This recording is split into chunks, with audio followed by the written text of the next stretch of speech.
A Sedgwick County Sheriff's deputy at the center of a Wichita police investigation accused of improperly closing cases in the exploited and missing children and internet crimes against children units. Tonight, fact finders speaking with a defense attorney about the risk of alleged mishandled cases and the challenges there could now be to investigate those.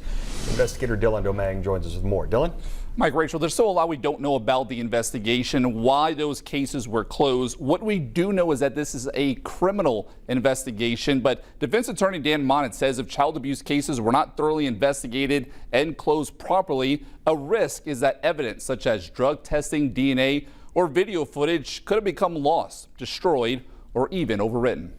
Two worst extremes from that are, one, real child predators or child abusers go uncharged, and two, innocent people become wrongfully accused. The Sedgwick County Sheriff's detective under investigation is accused of mishandling cases in both the exploited and missing children and internet crimes against children units within a 5-year time frame from 2019 to 2024. Defense attorney Dan Monett says while these cases span from years ago, they can still be charged. Kansas, in fact, has almost no statute of limitations on child sex abuse or child abuse, and the ones that it does have are so long that actually any of these cases that occurred during that time could be resurrected and reopened. Wichita police created a hotline for anyone to come forward who believes the sheriff's detective did not properly investigate their case.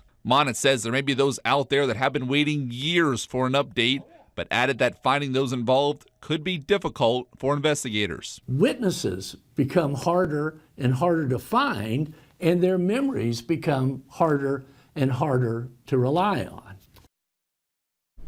And Monett also tells me that because this is a criminal investigation and not just an internal review, law enforcement may know something to believe that the cases being closed improperly were more than just an accident. That Sedgwick County Sheriff's detective is currently on paid administrative leave. Anyone with questions or concerns about specific cases that occurred between 2019 and 2024 is asked to call the hotline number you see there on your screen. Just be sure to provide the case number and your contact information. Mike? Dylan, thank you. An update just in our